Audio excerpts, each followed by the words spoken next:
Amen. If you would turn to Matthew chapter 19, this is our third series on parables, and it's called the parable of the workers. And it kind of reveals the scandalous nature of God's grace. We throw the word scandal around a lot these days. We hear it a lot these days in our culture. So just for fun, I Googled that term earlier this week. This is not meant to be any kind of political message or political statement. You go Google 2023 scandals yourself, and something a lot like what I've got is going to come up. All I did was Google top scandals of 2023, and I got 10 of them. Because we're talking about the scandal of grace this morning. So here they are, government's puppeteering of big tech and media. It talked about an ongoing release of Twitter files closed in 2022, which starts a new scandal with the internal communications of high-tech gain has been exposed. The government, Twitter, Facebook, Google, and other big players controlling information. Well, we've all heard that in the news. The next was intelligence agencies interfering in elections. Boy, we've heard that, hadn't we? It says something to track in 23 are concerns of intelligence agencies interfering with elections dating back in 2020. Before Musk took over Twitter, Facebook founder Mark Zuckerberg revealed that the FBI's role in prompting censorship of stories that were in the news. Number 3, the Biden laundromat talks about Hunter Biden investigation. Number 4, top scandal of 2023, FBI corruption. Number 5, top scandal in 2023, Eugene Yu versus on the truth of the vote. It's a scandal in 2023. That's a fight between Eugene Yu and the True Vote, which he owns the company that does the software for that Connect, the voting machines. No doubt you've heard about that. Number 6 was the Supreme Court leaks that have come out of the Supreme Court. Number 7, COVID-19. It says several scandals related to COVID-19 seem to be blossoming 2023. Spygate was number 8. 2023 will likely be a special year with special court counsel John Durham finishing investigating Crossfire Hurricane and special counsel's Robert Mueller's investigations. Number 9, pro-life targeting. Talks about the targeting by the government of folks that are pro-life. The 10th was journalism silence, and that was the 10th scandal to watch out in 2023.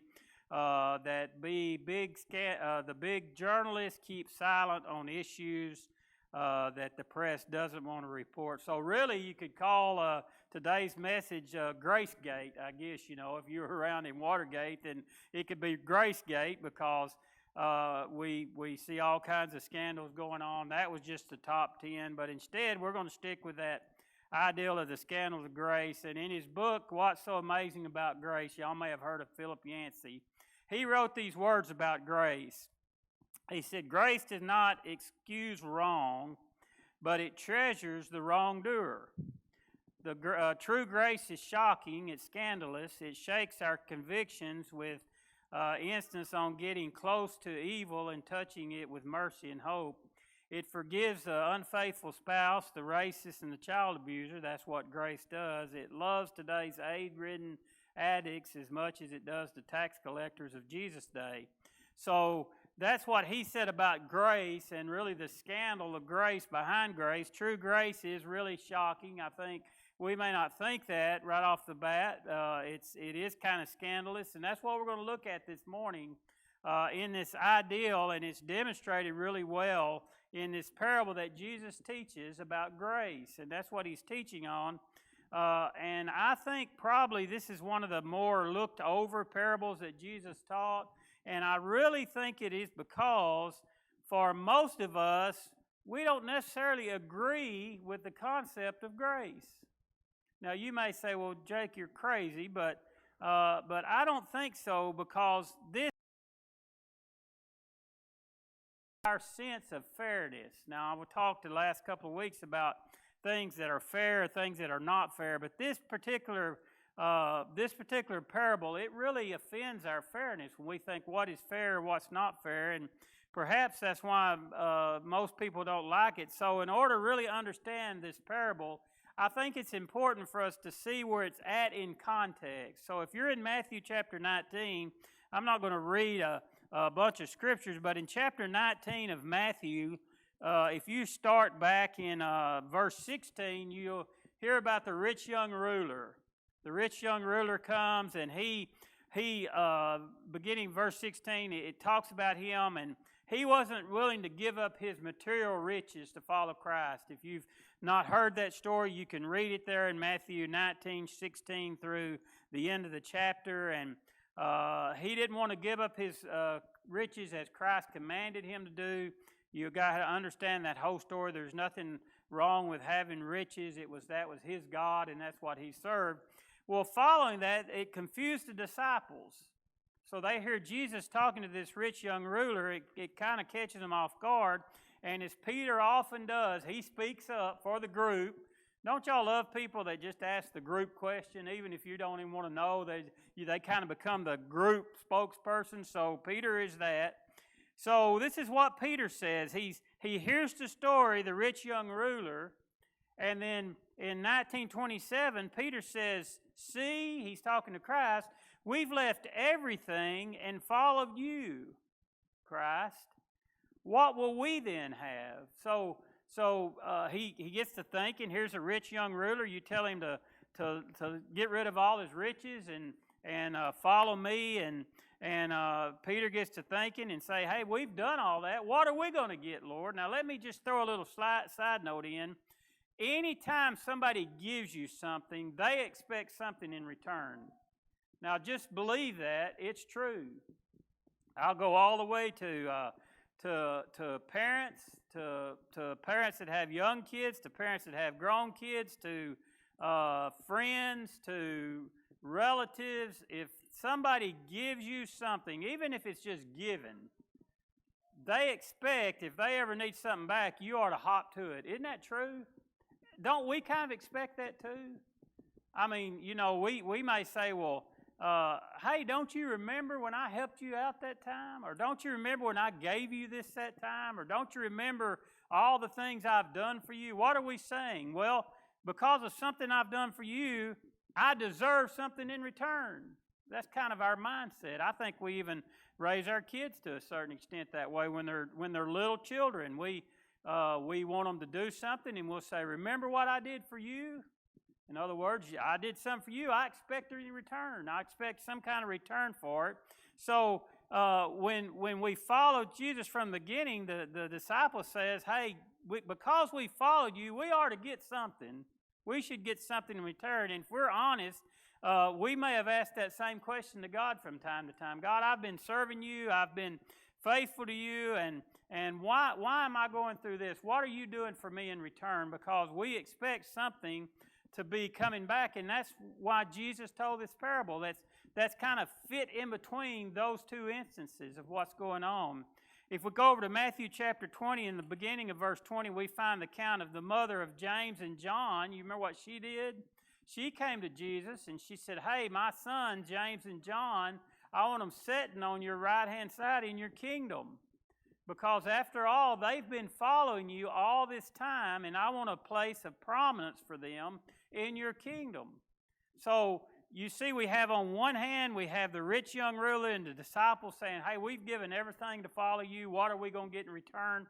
On the other side of this parable, we have the mother of James and John coming and saying, "Hey, we want to have them seated. I want to have them seated on your right and left hand on the throne." And today we have an advantage is we have the big picture of what Christ was doing. Remember, during this time, they were only seeing Christ setting up his earthly kingdom. So the question she asked isn't really that all outlandish. I mean, it's not like she's saying, when we get to heaven and the new heaven and new earth, I want my sons in this place of prominence. We may look at her and say, boy, I can't believe she would ask something like that. And we may bristle up about it, but in that day, her sons had been faithful, and she just wanted to know what reward they'd have for their faithfulness. So it wasn't that really out of sort. So in between those two events, his followers are asking to be rewarded for their faithfulness.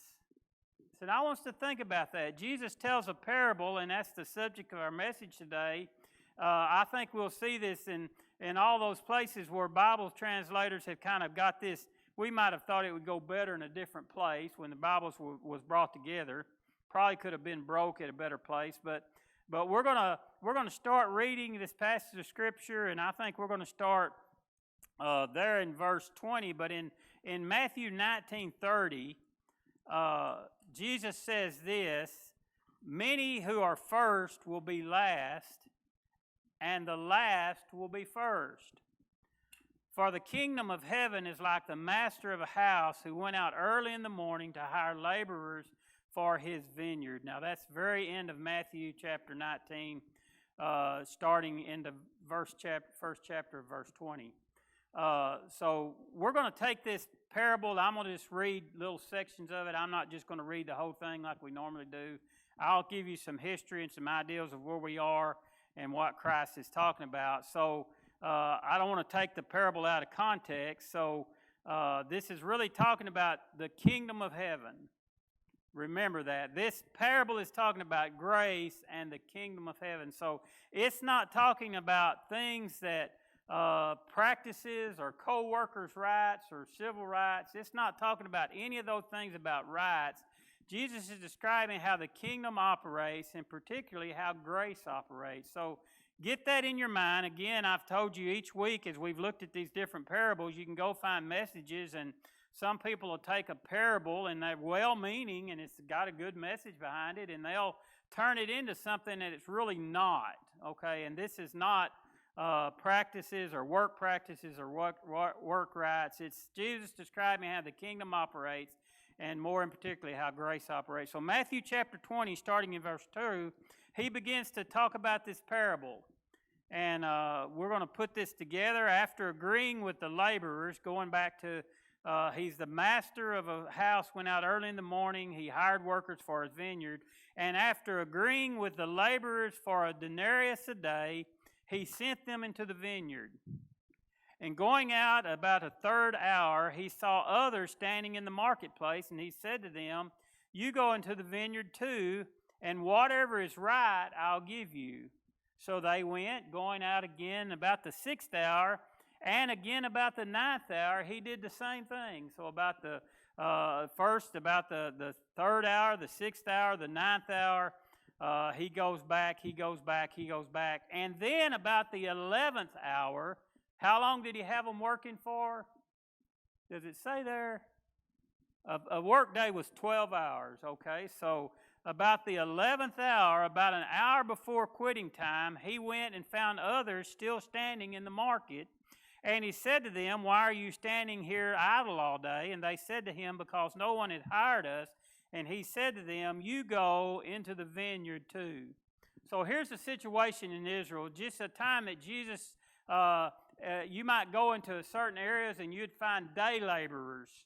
And they would be standing around. Used to be when I worked in commerce not too many years ago, if you went down, we called it Tally Alley. I think it's actually called Bonham Alley. It's right there where Don Tally's store is. Right behind it, there's a feed store. If you went down that road, early in the morning, there would be 30 to 50 men standing around in front of this feed store, and they were day laborers.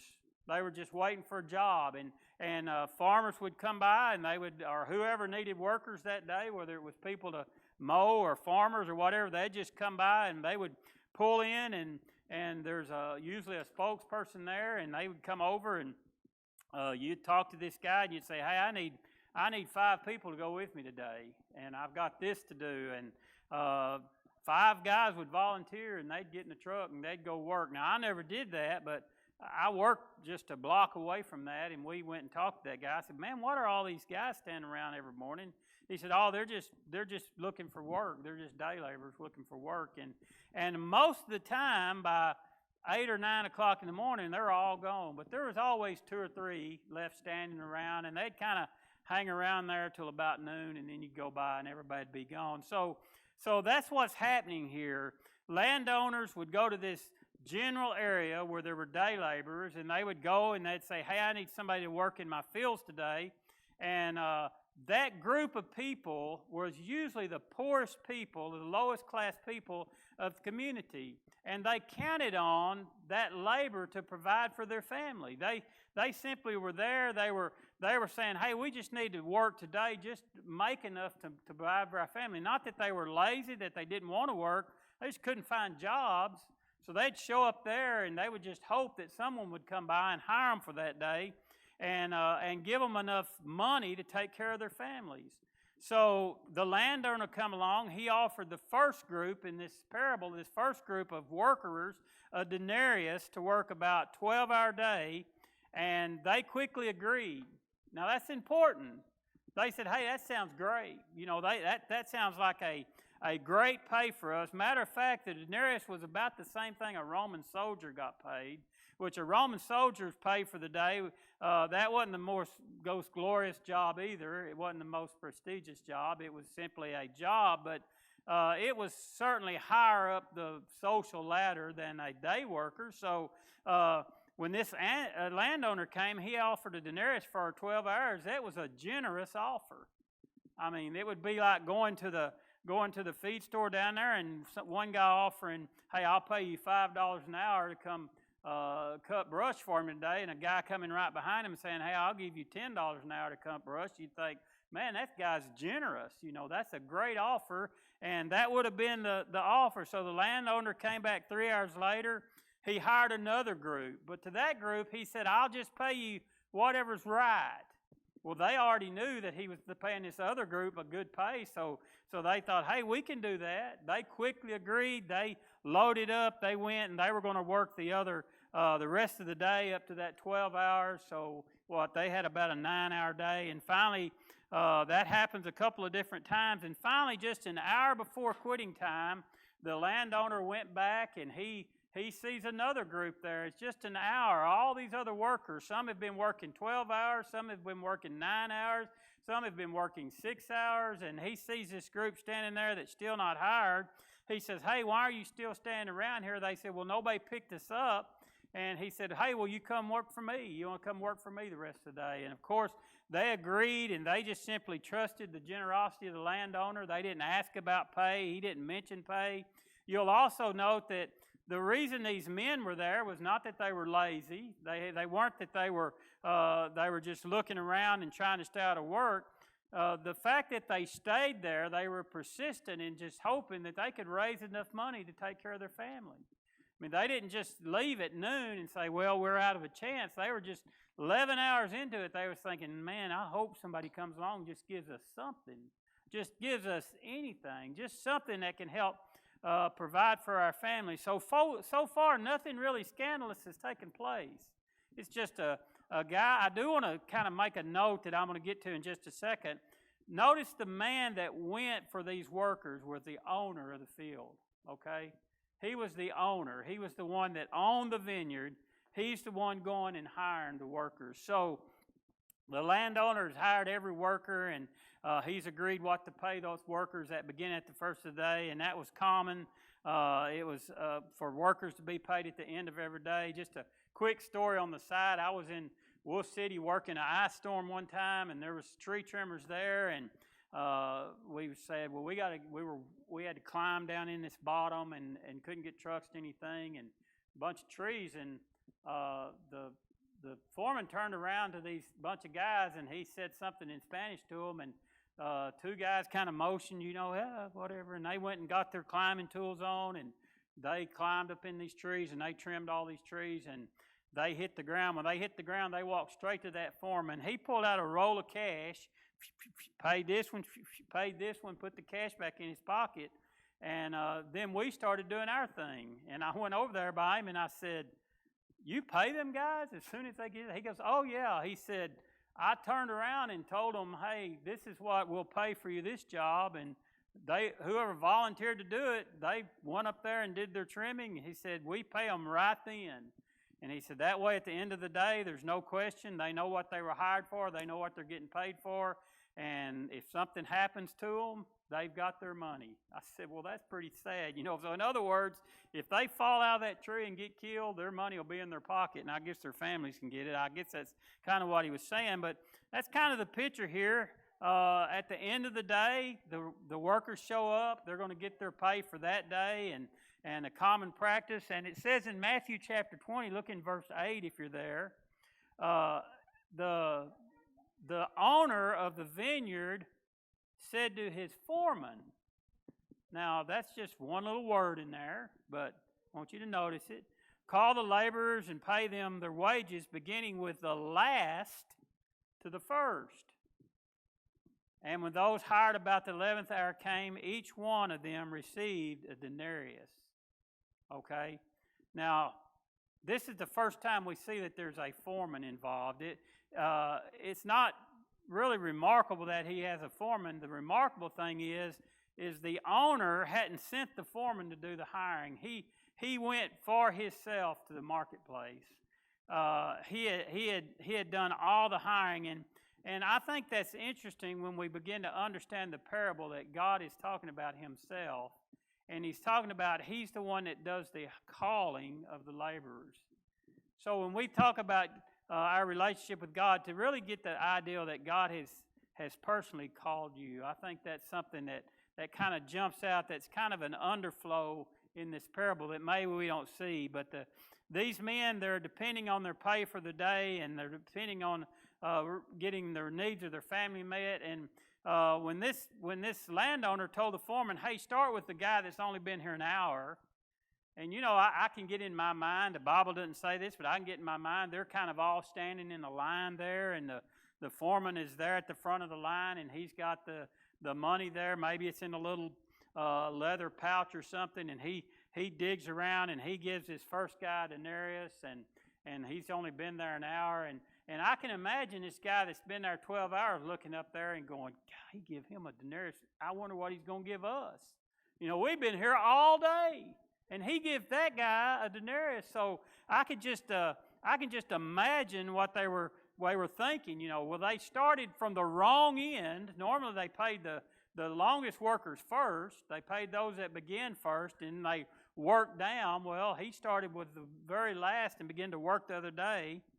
And the ideal of paying the worker, that came from Deuteronomy chapter 24, 14 and 15. I'm not going to read that, but it talks about paying the workers every day. So they'd understood the law, the Old Testament law.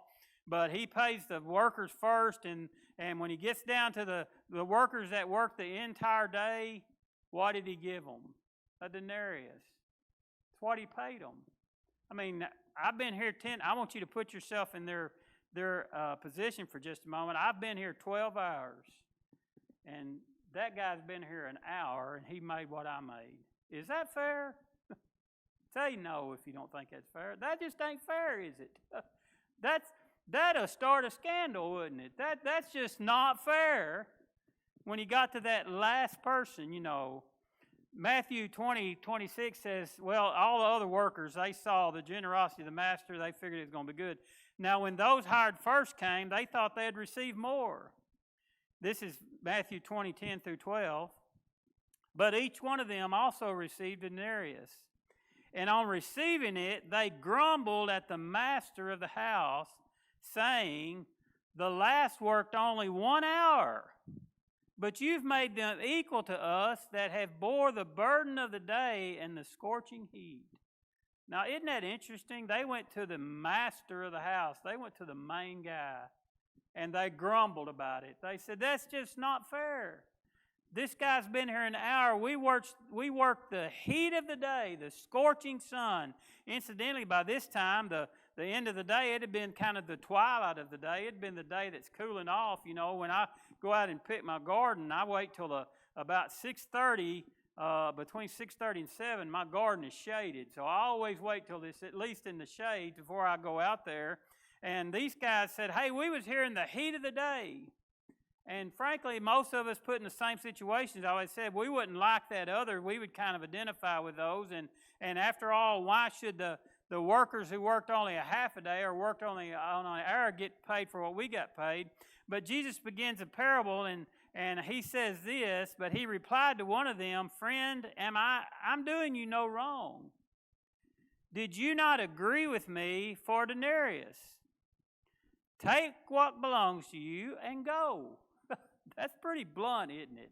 He basically said, "Hey, I don't know what you're arguing about. I've not done anything to you. We sat down, we had an agreement. Take what belongs to you and go." And look what he says then. "I chose to give to the last worker as I gave to you. Am I not allowed to do that? Am I not allowed to choose what belongs to me? Or do you begrudge my generosity so that the last will be first and the first might be last?" So the master there, he just turns this back around on them. He says, the workers, he uses the word friends, and I think this is pretty funny. When you look at that term and how it was used, it's not a friend like he's saying, "Hey, buddy." It's a friend like saying, "Hey, dude, what's up?" Or "Listen, man."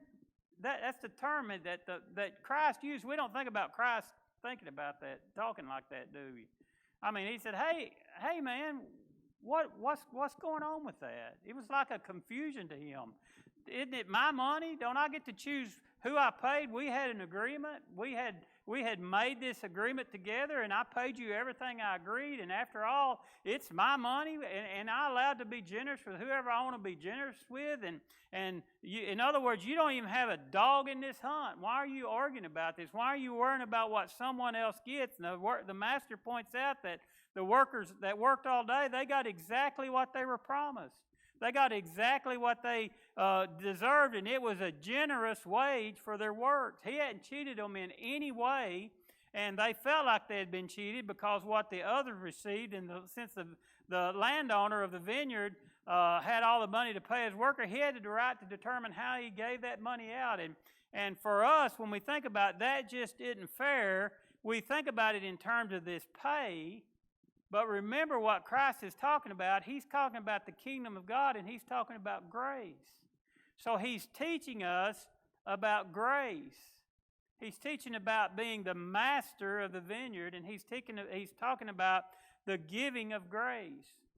So I used Jonah last week. I just mentioned him, and we're not going to talk about Jonah this morning again, but Jonah got mad at God for saving the Ninevites. Went out and pouted because he wanted God to wipe them all out.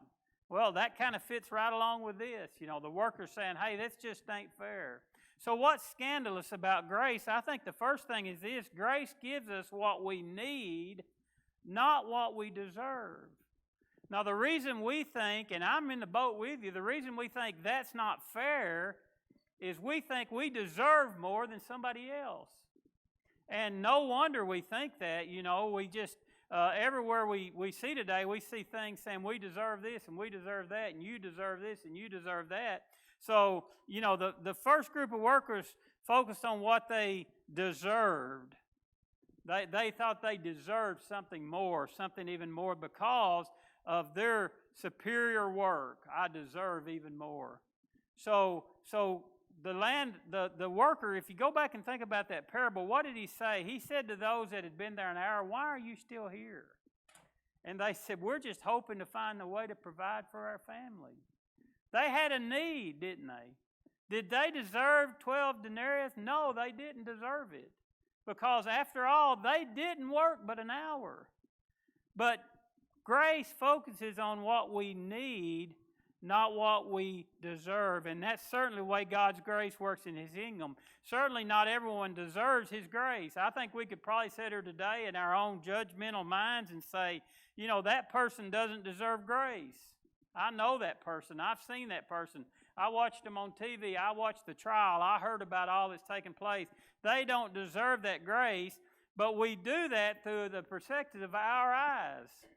Because we say, I really kind of do deserve that grace. I've tried to serve the Lord. I've tried to do right. I've tried to be right. So grace gives us not what we need, but what we deserve. So the pastor, Richard Brand, he's a pastor at a Presbyterian church. He writes a column, and he wrote this column. It says, "What do we deserve?" And let me see if I can find it here. I know I've got it written down. He says the ideal that we're entitled, that we deserve to get what we get, that we deserve even more than we have, already has a horrible impact in our ability to be grateful and thankful for what we've been given. Think about that. I want to read it again. Takes me a while for stuff to sink in. The ideal that we are entitled, that we deserve what we get, and that we deserve even more, is we already have a horrible impact on it has a horrible impact on our ability to be graceful and thankful for what we've been given. When we think we're entitled for more, that we should get more, it impacts our ability to be grateful and thankful for what we've been given. Isn't that true? Isn't that so true? We have, God provides. He provides all of our needs. He gives us His grace. And when we begin to want more and think we deserve more, and we look around at others that have God's grace, we forget to be grateful and thankful for what He's given us. Now, we're going to close here in a few minutes, and I want us to think about grace and be thankful and grateful for the grace of God. But we're going to do that in just a minute. So here's the second thing. Grace makes us all equal. Grace makes us all equal. Right now I think they're probably having football scrimmage games, and we go to a scrimmage game, and I remember going and when my boys played, and we'd say, well, the scores don't matter, we're just out here, we're just working, trying to get better. Do you think anybody in that stadium didn't keep score? Everybody knew who won and everybody knew who lost, didn't they? Even when, and the coaches may not care, but all the parents are like, okay, we scored 3 times and they scored 2 times. We won that scrimmage, Or they scored 5 times and we scored twice, but we put all our second string in, so it's really not a good picture. I mean, we keep score, don't we? We just kind of know. We just kind of know. Same thing happened when John was playing baseball. They got to go down and play at Dr. Pepper Stadium. And I don't remember the circumstances, but I remember that they just said all the teams going to get to play. Everybody's going to get on the field, and scores don't matter. And boy, we sat up there and we kept every score. And whoever we were playing, maybe he can tell you, you beat the tar out of them. I mean, it was like 16, 18 to 1 or 2, And I know afterwards, everybody would kind of hold up, and we was like, "Oh, we beat the tar out of them," And it was one of them deals. Well, it doesn't matter, we're not going to keep score. It ain't about keeping score. It's just about having the experience and all of those things. We see there's a school I read. I don't know if I even wrote the name of them down. There's a school somewhere that has a track meet for 5th and 6th graders, I think it was. Maybe it was 4th and 5th graders, and everybody wins, and we talk about that everybody gets a blue ribbon. I brought that up in a staff meeting this week, and they said, what's wrong with our training? And I said, everybody gets a blue ribbon these days. It don't matter how you're performing. And the guy sitting in there with me said, boy, I can tell you're in retirement mode because you said that right in front of our director. I said, that's how I feel, and I am in retirement mode, so what are they going to do, But what I'm bringing up those examples for is today we don't think we all are on level ground. But grace makes us all equal. Congress came out, and they come out with law in 1963 about equal pay for equal work, and we have all kinds of laws and rules that say we're going to be equal in this and we're going to be equal in that. God's economy is a little different than that. Those laws and those things, we know they don't make everybody equal, do they? There's all kinds of loopholes and every kind of things, and there's more pay for jobs that have bigger impacts and more implications and all of those different things. So not everyone is always going to be paid equally, because that's not the way things are. But God's grace, His economy, is just a little different. Notice in verse 12, the landowner, he had those that worked all day. They got equal pay. For those who've been there 1A, they got equal pay. What's this about? Remember, it's not about pay. It's not about work. It's not about labor. It's about grace. And God's grace makes us equal. But we always feel like we're worth a little more. I thought about a scandal that we didn't put on there, but the very first thing I thought about, do y'all know who Zach Martin is? Who knows Zach Martin? Somebody knows Zach Martin besides John. There you go, man in the sound booth. Incidentally, he's flying alone today. Jeremy's gone, and Tristan's done it all today. Ain't he done a good job? He set up the camera. He got the music going. He put the music on. He put the scriptures up. He's done everything on his own. Zach Martin plays football for the Dallas Cowboys. He's not in training camp. Why? He's holding out because he deserves more. He's not making but $13.5 million this year. Now, I did some figuring. He makes $843,750 every time there's a game.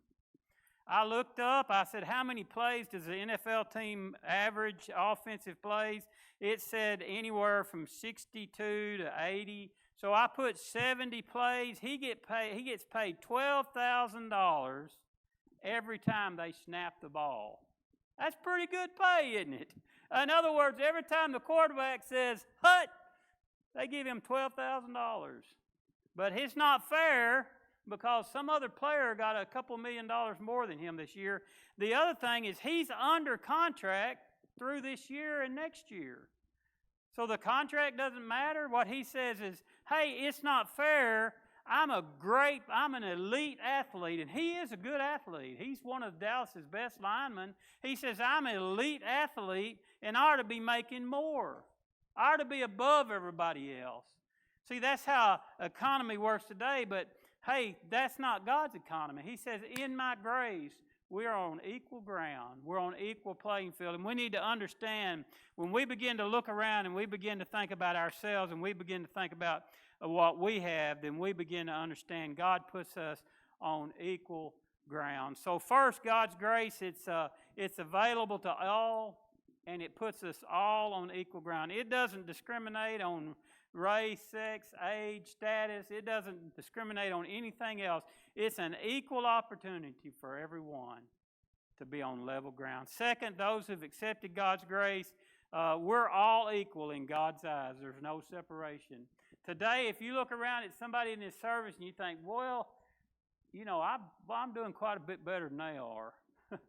I mean, I'm pretty faithful. I do things behind the scenes nobody knows about. I'm out there pretty good. God doesn't look at you and go, woo, I got a contract with them, but I'm going to bump their salary some. You know what? Because we're all on equal ground. God's grace is free for all. It brings us to equal ground. And lastly, God's grace is its own reward. Matthew 19, Jesus says, truly I say unto you, in the new world, when the Son of Man will sit on his glorious throne, you who have followed me and also sit on the 12th throne, judging the 12 tribes of Israel, and everyone who's left houses or brothers or sisters or fathers or mothers or children or lands for my sake will receive 100-fold and will inherit eternal life. And then in Mark chapter 10, Jesus says, truly I say unto you, there's no one who has left a house, a brother, sister, mother, father, children, lands for my sake and for the gospel, who will not receive 100-fold now when his time comes, houses and brothers and sisters and mother and children, land with persecutions in the age to come and in eternal life. God says this, there's a future and an age to come, and we're going to have fulfillment. God's grace is going to fill us, and God's grace is sufficient. We are to be happy today that we don't receive what we deserve. We always think commercials today that says, hey, you deserve this. Are you getting everything you deserve? Thank God we're not getting what we deserve, but we're getting God's grace, and what a scandal that is. From the person who has lived a life that we in our own mind would say, what a horrible life, and we see them in heaven, to those that have been raised and say, I've always tried to serve God. God says, I give you what you need, not what you deserve. So this morning we're going to have a word of prayer, and I'm going to have JC and John's going to come and sing a song that's called The Scandal of Grace. You've heard it before, maybe. We've sang it before. But as they sing, and this will be what we close with, I want you to think about God's grace, God's riches through Christ's expense. That's really what grace is, God's riches at Christ's expense. Because of what Christ done on the cross, we receive God's grace. We don't receive what we deserve. And we receive that when we accept Him as our personal Savior. So if you would, for the next about 3 minutes, 4 minutes long, just think about God's grace and where we are in God's grace, not focusing on others, on ourselves, on what we do and what others do or don't do, but just simply being in the presence of God and thanking Him for the grace that He offers each of us.